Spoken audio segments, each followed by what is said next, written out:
Welcome, everyone. I'm Mark Johnson. I'm a volunteer with the Canadian Celiac Association, and I will be your host today. I'm pleased to be joined by Dr. Doug Jacobstein, a pediatric gastroenterologist, who's Vice President of Clinical Development at Provention Bio, Incorporated. Welcome, Dr. Jacobstein. Doug. Thanks for having me. And thank you everyone out there for joining us. This is the next installment of our In Conversation series for you on matters relating to celiac disease and the gluten-free diet. Every other month, we're bringing these to you as part of our CCA Connects newsletter. We're talking to leaders and change makers in the gluten-free industry, research field, medical professionals, stakeholders, and more. We'll hope that you'll be listening and learning, and you're always invited to share your thoughts on potential guests too. You can email us at communications@celiac.ca with any ideas. So today we're very fortunate to have Doug Jacobstein.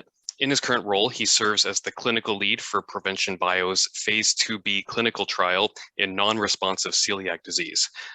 Over the last years in the pharmaceutical industry, he has served in a variety of positions in research and development and medical affairs, including a previous experience at Alba Therapeutics working on celiac disease. Really looking forward to this talk, so let's get started. Doug, could you first tell us a little bit, what is Provention Bio? Sure. So Provention Bio is a biotech company that started with the principle that early intervention with immunotherapy has the potential to intercept and prevent autoimmune diseases ahead of irreversible tissue damage and organ failure. I understand there's some clinical trials you have ongoing in Canada. That's very much of interest to our followers. Can you tell us a bit about that? Sure. So we currently have a Phase 2b celiac trial that is looking at non-responsive celiac disease using a molecule called anti-interleukin 15. PRV 015 is the molecule name, and the goal of the trial is to use PRV 015 as an adjunct to a gluten-free diet in patients who remain symptomatic despite their best efforts at a gluten-free diet. And Phase 2b, for those of us unfamiliar, could you explain what these phases are? Sure. So that in drug development, there are multiple phases that a drug goes through in order to get approved by a regulatory agency. So early stage studies in animals begin the work, and then drugs that make it out of the animal work would move into a Phase 1 study where they'd be looking at the effects of the drug in healthy volunteers. Once that stage is reached, and the drug is safe in healthy volunteers, the drug would then enter stage 2 or Phase 2 of a trial. In a Phase 2a trial, patients oftentimes will undergo a small study looking at whether there's efficacy associated with the drug, but also whether the drug is safe. Once they demonstrate proof of concept associated with that drug, it would then move to the 2b stage, where dose finding is often done to find not only whether the drug works, but also at what appropriate dose could be used for that drug. If a drug shows efficacy at a particular dose in a Phase 2b study, then those studies can move into Phase 3, which would be the trials that are needed in order to get the drug approved. So right now at 2b, it's a more limited set of people that are patients that are testing the drug? Yeah, so it's not so much it's not so much a limit on the patients that are being tested. It's more it's a relatively small study in terms of overall size.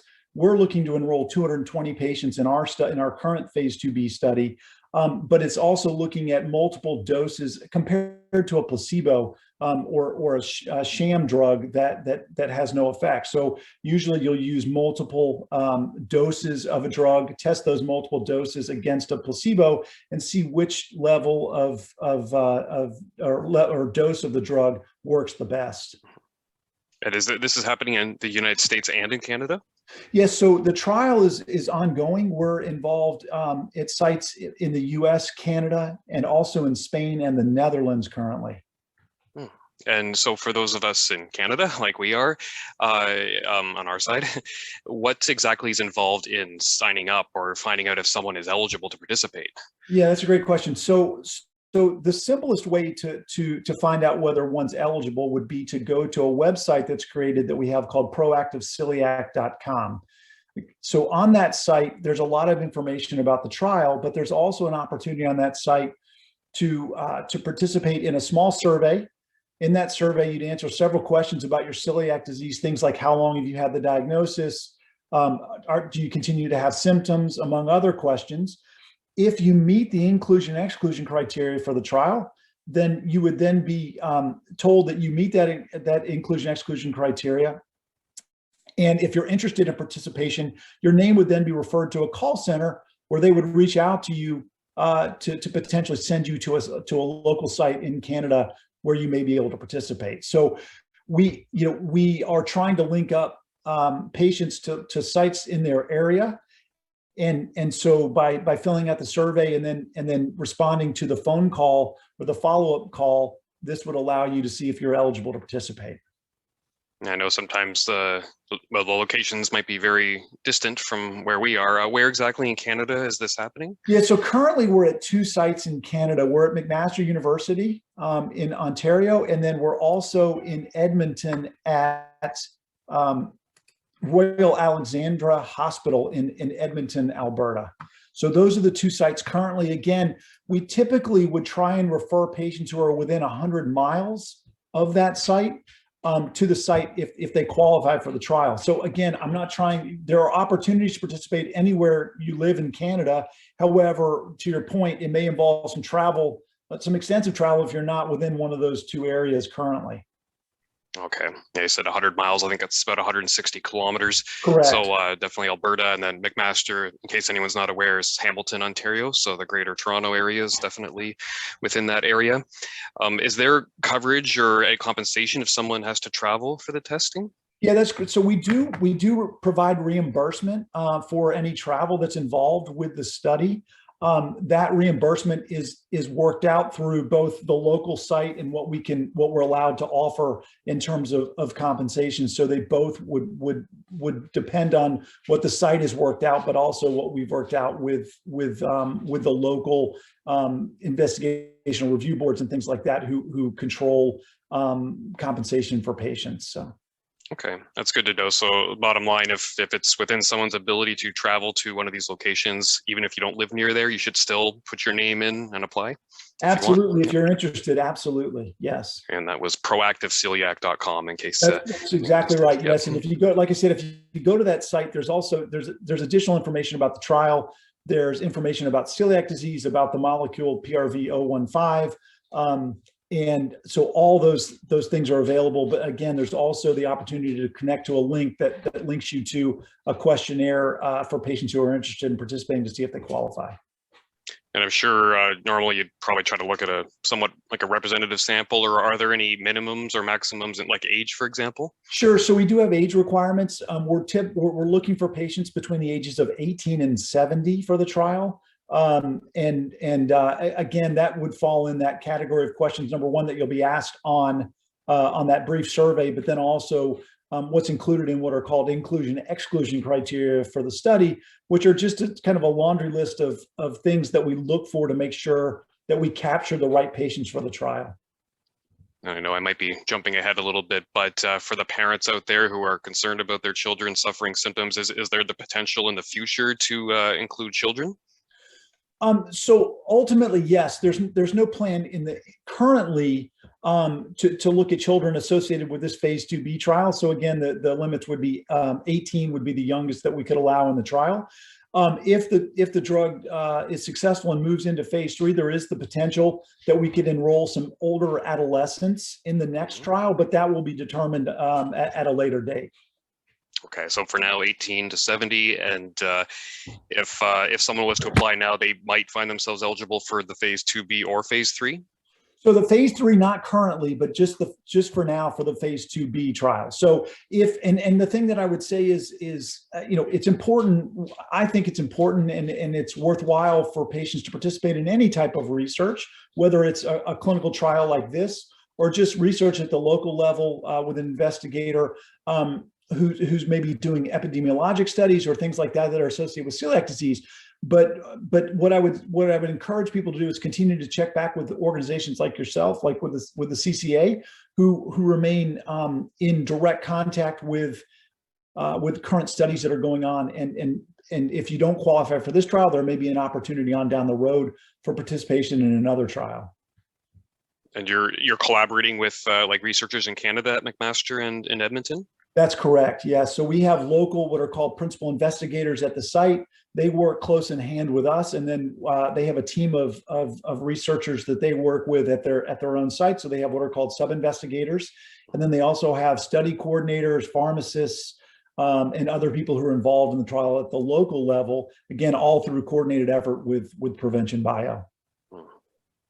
Okay, and why exactly are you looking at celiac disease? Like, why has that become a priority for Provention Bio? Yeah, so again, Provention Bio is interested in the interception and prevention of autoimmune diseases, and in particular, autoimmune diseases that don't currently have appropriate therapies. As you're probably aware, and I'm sure that the audience that we're dealing with who would look at this are aware, there is no current therapy other than a gluten-free diet for celiac disease. So there's no approved pharmaceutical for the treatment of celiac disease, and so it's a high unmet need. So investigations like this, trying to find therapies for patients who continue to have symptoms despite their best efforts at a gluten-free diet, are really important. Studies have shown that approximately 35 to 50% of patients who have celiac disease on a gluten-free diet continue to have signs or symptoms of their celiac disease. And so coming up with a treatment that may help in conjunction with a gluten-free diet is paramount to helping people with the disease. So. Mm-hmm. And at the outset, we established it's to help treat non-responsive celiac. So for people, should people be suffering from symptoms to apply? Like for those who don't have any symptoms, should they not bother, or? Well, so again, they can fill out the survey and see if they qualify. I will say that patients should have GI symptoms in order to participate. So they need to have symptoms that occur at least once a month that they attribute to their celiac disease, things like abdominal pain, bloating, gas, things like that, diarrhea. So they definitely would be more suited for the trial. And again, without filling out the survey, or at least talking to an investigator locally to see if you qualify, I can't specifically say don't fill out the survey. But again, we are looking for patients who are symptomatic despite their best effort at a gluten-free diet. The symptoms you listed tend to be like kind of considered the classical symptoms. For those who might suffer migraines or neurological issues, is there inclusion there too, or? Yeah, so we would definitely consider those patients as well. One of the requirements in order to get into the study is they do have some GI symptoms as well. So again, in terms of answering the questions may come up about headaches or things like fatigue, things like that, but also there will also be questions about whether they have some abdominal symptoms as well. And is there, you said it's not really phase 2B isn't really about a number of patients. Is there a specific target you have in Canada for participants? So there is no what we would consider or call a cap on the number of patients in Canada that could participate. Again, we're looking to enroll a total of 220 patients that span across the US, Canada, Spain, and the Netherlands. There's no specific requirement for patients, a certain number of patients from any of those geographies. So it could be, again, we could enroll the entire trial in Canada if people met the eligibility criteria and were willing to participate in the study. Okay, so we've established how to apply, who should apply. That's interesting. Now, in terms of if someone is accepted, like, do you know how often they would have to go, or what's involved? Yeah. So the basic way the study works is that there's patients who meet the eligibility criteria, who meet the high level eligibility criteria, speak to the site and get an appointment scheduled, would go in for what's called a screening visit. At that screening visit, they would undergo some laboratory studies to look at things like their tissue transglutaminase or their deamidated gliadin peptide, the DGP levels. They would answer some questions about their celiac disease to make sure that they're symptomatic. And once they go through that screening process, there's about a 28-day period where it takes the labs to come back to make sure that they still meet the eligibility criteria. Those patients would then enter the treatment phase of the trial. The treatment phase of the trial goes on for approximately 7 months total. So there's about a 7-month treatment period. So 28-day or 1 month screening period, 7-month treatment period. and then about a 4-week or 1-month follow-up period that looks at safety as a final visit. In total, there are approximately 16 visits. The visits are done about every 2 weeks throughout the study. And again, patients who qualify for the study would be seen in the office potentially every 2 weeks during the treatment period. And they would, if they're participating, you think you alluded to this earlier, they would either get the treatment or a placebo? That's correct. So patients are randomized. So we have, what happens is it's called a double-blind randomization, which means that both the patient who participates and the investigator, obviously we don't know as well, but everyone who's involved are all blinded to the treatment that the patient would receive. We have 3 active arms, or three levels of drug that we're looking at, as well as the placebo. And again, the drug is given subcutaneously via an injection every 2 weeks. Oh, okay. So there's ongoing injection as well. That's correct. For those, just for those of us who do not have a scientific background, could you explain what is a placebo? What's the importance of using placebos as well? Yeah, sure. So the placebo, again, the simplest way to think about a placebo is that it's a sham treatment. So it's an inactive substance that should have no biologic effect on the body. And generally what we do in placebo-controlled trials is we're trying to make the comparison between the placebo and inactive substance and an active substance to see if there are differences in the way that the substances behave in the body. So generally what you're looking for is a difference, a statistical difference between the treated group for whatever endpoint that you decide you're looking at in the clinical trial, and the placebo, which again is inactive. And so placebos are very important in the development of therapies, because they allow us to differentiate something that should have no biologic effect from something that in fact could have a biologic effect. Yeah, definitely. It's so very important for proving the efficacy of a drug to have a sample of patients out there who aren't even like you. The whole group may get it or may not get it, depending on who you are in the group, and that's critical to be able to measure the differences. That's right. Yeah, that's right. And again, we're looking at 3 different levels or 3 different doses of the drug, and then compared to the placebo. So each of those doses would then be compared to the placebo to see what the effects are compared to how the placebo behaves. Sorry, you said three doses then in total? 3 different dose levels. That's correct. Oh, dose levels, yeah. Correct. Okay. And is there any restriction on participation from, like, a lot of people with celiac disease have associated conditions, type 1 diabetes, thyroid disease, even bone loss issues? Any issues there? So the general rule is that if whatever other we call them comorbidities or other issues that patients have would not affect their ability to participate in the study, so they can make it to all their visits, their symptoms don't affect their ability to look at their GI symptoms, then those patients could participate in the study. And so, if a patient has type 1 diabetes and is under control with their blood sugars, that should be no issue for them to participate in the study, provided again that they feel that they can make all their visits and that there are no issues that would detract from their ability to see whether the drug is helping or the placebo, for that matter, whatever arm they're in the study, is actually helping them or seeing what their symptoms are on those therapies. So I know we've dove in deeply into what's involved in becoming a potential participant. Why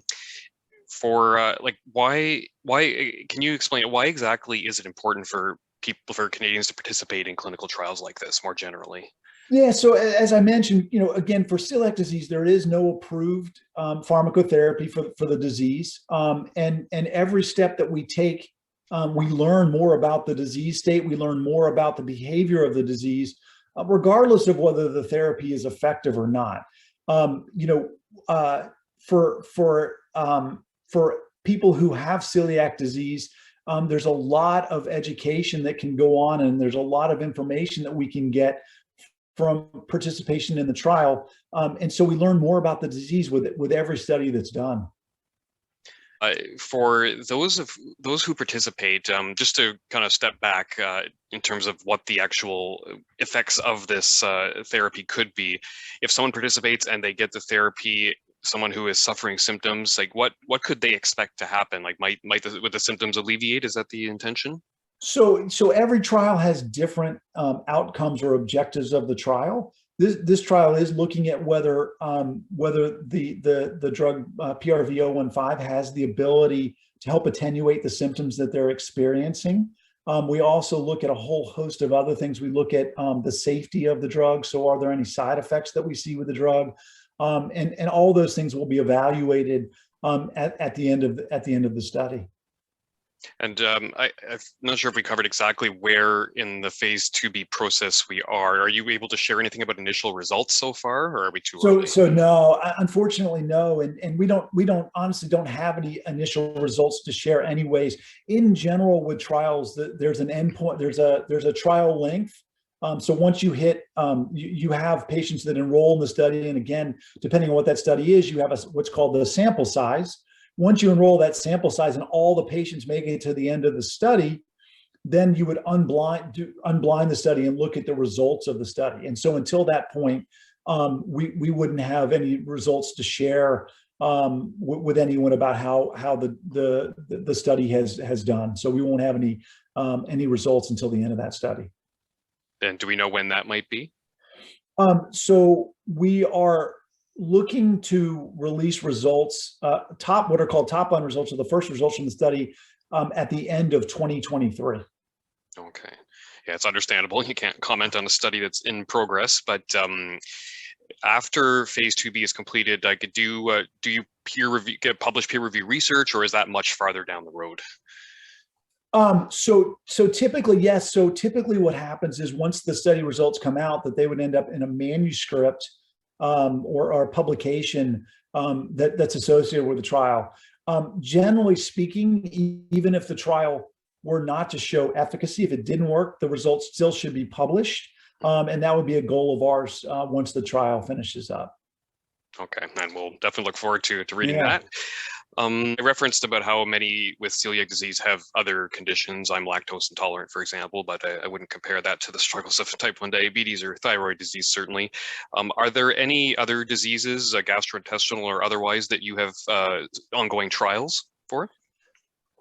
So Provention Bio has trials that are going on in type 1 diabetes. We have a trial that's going on in lupus. And then we had an earlier study that was done in a vaccine against Coxsackie B virus. And so those are the other studies that are going on that are associated with Provention Bio. I presume when someone fills out the questionnaire, they will be asked about conditions like type 1 diabetes or lupus. Is there a chance to participate in other trials? So indirectly, yes. That would be something, again, where you'd have to see whether there are active sites, number one, in Canada, but also would probably be better off looking at the proventionbio.com site and then looking to see if there are links there about how to participate in clinical studies besides ours. Our study, the phase 2B study in celiac disease, would not have a direct link, and particularly on that PROACTIVECeliac.com site wouldn't have a direct link to any of the other trials that we have ongoing. Okay, I asked because those two conditions are often Absolutely linked to celiac. No, it's a great question, and that's one of the reasons why we're in both of those spaces, both type 1 diabetes and celiac, because of the close association between the disorders. So I should have asked this earlier, but is there a name for this therapy, or is it just celiac disease therapy at this point? Yeah, so again, the molecule in prevention speak is called PRV-015. We're partnered with a company called Amgen, large company that we're partnered with. Amgen has a generic name for the drug, and I always am gonna. It's called ordesekimab, is the generic name for the molecule. And so we refer to the drug as a generic as ordesekimab or PRV-015 are the names that we use associated with the drug.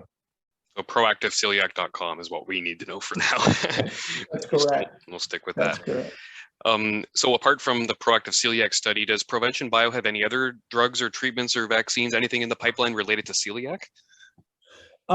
At this point, directly, we don't have an ongoing trial that's in celiac, or that any of our other therapies that are in celiac disease. And that's kind of where we are right now. There is the potential for other molecules, but it has not been decided yet whether we would go into celiac disease at this point with other molecules. Now, this one is certainly exciting, and we look forward to hearing about the next steps. Have you encountered, I'm sure you have, like things seem to be getting a lot better now with COVID, knock on wood. Have you faced any barriers that have slowed things down in terms of COVID causing this? Yeah, that's a great question. And so, a couple things that I think are important for patients to recognize as it relates to our trial and COVID. So clearly, as we've gone through, the pandemic with people who, with closures and things like that, we've experienced some delays in getting trial sites open. Sometimes, and particularly in Canada, there has been a push to really focus only on COVID-related studies for a period of time, and so there's been some delays in getting sites open as it relates to that. I will say that we also, as part of the study, will allow patients who want to participate to get the COVID vaccine. If that is not a contraindication participation in the study, and so we would encourage that. Patients who participate in the study, really the only thing that we would ask is that patients who begin to start the screening process, who think they've been exposed to COVID, would wait approximately 4 weeks to make sure that they don't have an active infection before they come into the study. And again, we don't disallow patients who are considering the vaccine to have that vaccine, the COVID vaccine, during the study. I should also say that just at a high level, there's been some studies that have looked at the risk factors or the risk of COVID in the celiac population. And fortunately for patients with celiac disease, there doesn't seem to be an increased risk to patients with celiac disease and COVID, and a COVID infection. It doesn't mean that you won't get sick from COVID or that there aren't sequelae from COVID. It just means that there doesn't seem to be an increased risk that you may see with some other autoimmune diseases or patients who are on drug treatments that may affect the immune system. That we don't see that with patients with COVID and celiac disease at this point. Thank you. That was definitely a top of mind question, especially earlier in the pandemic. Yep. So as you're probably aware, vaccination rates in Canada are quite high. But for those who have not been vaccinated, that's no disqualifier from participating in this research. You can apply regardless. That's exactly right. We don't require the COVID vaccine for participation in the trial. That's not one of the requirements. And again, because the COVID vaccine at this point, the available COVID vaccines are not live virus vaccines. They are not contraindicated, or they're allowed to receive the vaccine really at any point during the trial. Okay, just about out of time. Is there anything else you wanted to add before we close? No, and like I said, I appreciate the time that you guys have afforded me. It's a great discussion. I'd like to encourage anyone to get involved in any type of research, whether it's associated with our trial or whether it's any other celiac research, again, at the local, regional, even national level. It's a great opportunity to further our understanding of celiac disease. And without the interest and the participation of patients with celiac disease, we can advance our understanding of the disease. So again, I would encourage anyone to get involved at any level that they're interested in participation. Definitely what he said. Yeah, the CCA, the CCA will definitely continue to support research, encouraging our followers to participate here. And we also have our J.A. Campbell Research Fund that I'll mention. So we're working to improve diagnosis and quality of life. Supporting research is, of course, a big part of that. If anyone out there would like to make a contribution to support research on celiac disease, you can make a donation. Just go to celiac.ca, click on donate, and select research. So Dr. Jacobstein, thank you very much for your time today. Really appreciate you joining us. Thanks so much, and thanks for having me. I really appreciate it. My pleasure. So our next installment of In Conversation will be coming up later this spring. Please watch your CCA Connects newsletter and celiac.ca for updates on this and other news and events. One last plug for proactiveceliac.com. And thanks everyone for joining us. Goodbye. Thanks. Appreciate it.